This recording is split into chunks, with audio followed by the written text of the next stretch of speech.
Welcome to the Fire Rescue Wellness Podcast Spotlight, where we revisit take-home messages and shine a light on previous FRW podcasts in 10 minutes or less. I'm Lex, AZ's right and left-hand woman, and I churn out these mini episodes for her.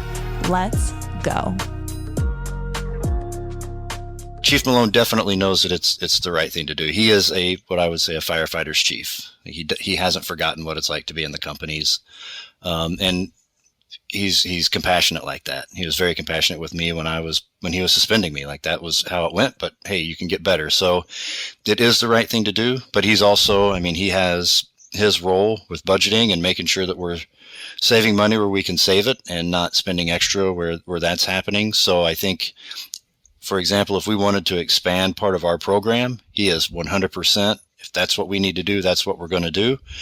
But how do we justify it? What is the return on that investment? Because that's relevant as well. And if there's not a good enough return on that investment, how do we improve it? How do we make that happen? Where do we tweak it so that we can get it done? His goal is to say yes. But doing that in the way that makes the most sense, obviously, is the way to do it. So I definitely think there's both elements at play. His goal is to say yes. Oh, I love that so much. I love it. Yeah. That makes a lot of sense. So I guess I didn't realize that you were a 40-hour work week employee. So I'm just curious, what does a quote unquote typical work week look like for you? Boy, yeah, the quote unquote part is an important variable there. So a lot of it is following up with people who've reached out to our officers who are concerned about employees and are like, this employee is approaching the point where I feel like I might need to discipline him or her.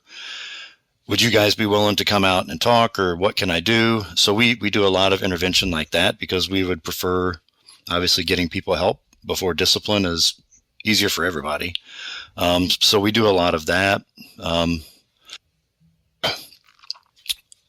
I do a fair amount of, like, if we have a new resource we want to explore, going out, vetting resources, seeing what offices look like, meeting with clinicians, finding out, if people are in network, if they're not in network, how do we get that process started and let them, I don't work on that part. I just let them know, hey, you're not in network, but we would like to use you. Do a lot of trainings. Another thing that Chief Malone has been very good about is if a surrounding department needs assistance, he's like, if you're not busy with something else, go help those people. If it helps the fire service, it helps us. So I do spend some time also helping other agencies build programs, or if they have an employee who's struggling, trying to get them resources.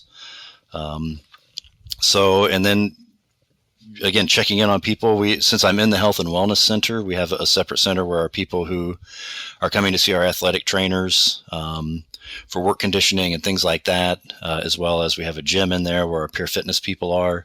So I just go down and make rounds and just check in. And, as my boss would say, I put my face in the place and just to say hi, have conversations with people that aren't about mental health, just so they can see that there's more to me than just that, and it also increases their comfort levels. So good PR for the program.